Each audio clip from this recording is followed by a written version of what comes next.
میرے محترم بزرگوں اور دوستو، حضرت حسین رضی اللہ عنہ اپنی فہم و فراست سے یہ بات سمجھ لیتے ہیں کہ حالات درست نہیں ہیں، حالات ٹھیک نہیں ہیں۔ چند نوجوانوں کو ساتھ لے کر ولید بن عتبہ کے پاس ملاقات کے لیے جاتے ہیں۔ ولید بن عتبہ سے ملاقات ہوتی ہے۔ ولید بن عتبہ نے یزید کا وفد امام حسین رضی اللہ عنہ کے سامنے رکھ دیا کہ جس میں امیر معاویہ رضی اللہ عنہ کی وفات کی خبر اور اپنی بیعت کا تقاضا کیا تھا۔ امام حسین رضی اللہ عنہ نے حضرت معاویہ رضی اللہ عنہ کی وفات پر اظہار غم اور افسوس کیا اور یزید کی بیعت کے متعلق یہ فرمایا کہ دیکھو، میرے جیسے آدمی کے لیے ہرگز یہ بات مناسب نہیں ہے کہ میں تنہائی میں بیعت کروں، میں چھپ کر کے بیعت کروں، بلکہ آپ ایسا کرے کہ تمام لوگوں کو جمع کر لے اور تمام لوگوں کو جمع کرنے کے بعد آپ بیعت کا اعلان کرے، میں وہاں حاضر ہو جاؤں گا اور اس کے بعد جو ہوگا وہ سب کے سامنے ہو جائے گا۔ ولید بن عتبہ امام حسین رضی اللہ تعالیٰ عنہ کی اس بات کو قبول کرتا ہے اور امام حسین رضی اللہ عنہ کو وہاں سے جانے کی اجازت دے دیتا ہے۔ عبداللہ بن زبیر امام حسین رضی اللہ عنہ اور دیگر ساتھی مدینے سے راتوں رات مکہ مکرمہ تشریف لے جاتے ہیں۔ جب یزید کو اس واقعے کی اطلاع ملی تو ولید بن عتبہ کو سستی پر محمول کر کے انہیں عہدے سے زائل کر دیا اور ان کی جگہ عمر بن سعید کو امیر مدینہ بنایا۔ عمر بن زبیر نے پہلے تو رؤسائے مدینہ میں جو لوگ حضرت عبداللہ بن زبیر کے حامی تھے ان سب کو بلا کر سخت تشدد کیا اور مار پیٹ کے ذریعے ان پر رعب جمانا چاہا۔ اس کے بعد بمشورہ عمر بن سعید 2000 جوانوں کا لشکر لے کر حضرت حسین رضی اللہ عنہ اور ان کے ساتھیوں کی گرفتاری کے لیے مکہ مکرمہ روانہ ہو جاتا ہے۔ اور اس کے بعد ادھر جب اہل کوفہ کو حضرت معاویہ رضی اللہ عنہ کی وفات کی خبر ملتی ہے اور وہ یہ کہ حضرت امام حسین رضی اللہ عنہ، عبداللہ بن زبیر وغیرہ نے یزید کی بیعت سے انکار کر دیا تو کچھ حضرات نے یہ امام حسین رضی اللہ عنہ کو خط لکھے کہ ہم بھی یزید کے ہاتھ پر بیعت کرنے کے لیے تیار نہیں ہیں، آپ فوراً کوفہ آ جائیے، ہم سب آپ کے ہاتھ پر بیعت کریں گے۔ یزید کی طرف سے کوفہ کے جو امیر ہے حضرت نعمان بن بشیر، ان کو یہاں سے نکال دیں گے۔ اس کے 2 روز بعد اسی مضمون کا ایک اور خط لکھا گیا اور دوسرے خطوط حضرت امام حسین رضی اللہ عنہ کے پاس پہنچتے ہیں جس میں یزید کی شکایتیں اور اس کے خلاف اپنی نصرت و تعاون اور حضرت حسین رضی اللہ عنہ کے ہاتھ پر بیعت کرنے کا یقین دلایا گیا۔ امام حسین رضی اللہ عنہ ان خطوط سے متاثر ہوتے ہیں مگر بڑی حکمت و دانش مندی سے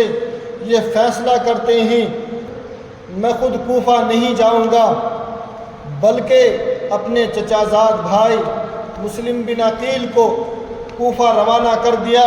اور ان کے ہاتھ یہ خط لکھ دیا کہ مجھے آپ لوگوں کے خط ملے اور حالات کا مجھے اندازہ ہوا۔ میں نے اپنے چچا زاد بھائی مسلم بن عقیل جو میرے معتمد ساتھی ہے ان کو تمہارے پاس بھیجتا ہوں تاکہ وہ حالات کا جائزہ لے کر مجھے واپس خط لکھے۔ اگر وہ حالات کی تحقیق کرنے کے بعد مجھے خط لکھتے ہیں تو میں فوراً کوفہ پہنچ جاؤں گا۔ میرے محترم بزرگوں اور دوستو، مسلم بن عقیل کوفہ چلے جاتے ہیں اور وہاں جا کر کے مختار کے گھر میں ٹھہر جاتے ہیں۔ یہاں کے حضرات ان کے پاس آنا جانے لگتے ہیں۔ جب کوئی نیا آدمی آتا ہے تو مسلم بن عقیل اس کو حضرت امام حسین رضی اللہ تعالیٰ عنہ کا خط پڑھ کر سناتے ہیں۔ مسلم بن عقیل نے چند روز کے قیام سے یہ اندازہ لگایا کہ یہاں کے عام مسلمان یزید کی بیعت سے خوش نہیں ہیں اور حضرت امام حسین رضی اللہ عنہ کی بیعت کے لیے پریشان ہیں۔ آپ نے یہ دیکھ کر حضرت حسین رضی اللہ عنہ کے لیے بیعت خلافت لینا شروع کر دی اور چند دنوں میں ہی کوفہ سے صرف 18,000 مسلمان ایسے تھے کہ جنہوں نے حضرت امام حسین رضی اللہ عنہ کے لیے بیعت کر لی۔ جب 18,000 مسلمان بیعت کر لیتے ہیں تو مسلم بن عقیل کو اطمینان ہو جاتا ہے کہ حضرت حسین رضی اللہ عنہ تشریف لائے تو بے شک پورا عراق ان کی بیعت میں آ جائے گا اور حجاز کے لوگ بھی ان کے پہلے ہی تابع ہیں، اس لیے ملت اسلامیہ کے سر سے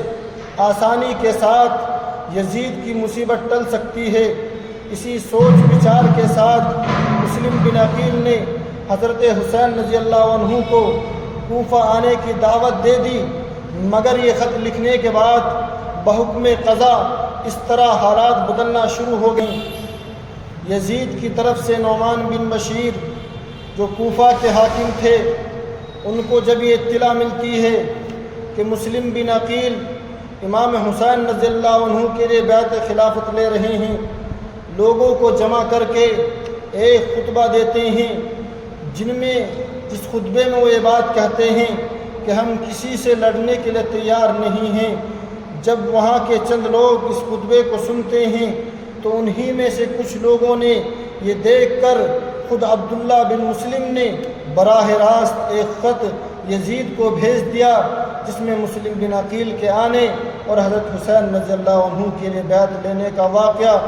ذکر کر کے لکھا، اور یہ لکھا کہ اگر تم کوفہ کی سلامتی چاہتے ہو تو یہاں کسی ایسے حاکم کو مقرر کرے جو طاقتور ہو، جو کمزور نہ ہو۔ اسی کے ساتھ دوسرے لوگوں نے بھی جب یزید کو اسی طرح کے خط لکھے۔ محترم بزرگوں اور دوستو، یزید کے پاس یہ خطوط پہنچتے ہیں تو وہ اپنے والد حضرت معاویہ رضی اللہ عنہ کے ایک مشیر کو بلاتے ہیں اور اس سے مشورہ کرنے کے بعد یہ کہتے ہیں، اس سے مشورہ کرتے ہیں کہ بتلاؤ کوفہ کی حکومت کس کے سپرد کیے جائے۔ مشورے کے بعد یہ طے ہوتا ہے کہ ابن زیاد کو کوفہ کا گورنر بنا دیا جائے، کوفہ اور بصرہ دونوں کو حاکم بنا دیا جائے۔ اس کے بعد جب مشورے میں طے ہو جاتی ہے تو ابن زیاد کو ایک خط لکھا جاتا ہے، جس خط کے اندر یہ لکھا جاتا ہے کہ آپ کوفہ پہنچ جائیے، کوفہ پہنچ کر مسلم بن عقیل کو گرفتار کرے اور قتل کر دے یا کوفہ سے نکال دے۔ ابن زیاد کو یہ خط ملا تو فوراً کوفہ جانے کا ارادہ کر لیتا ہے۔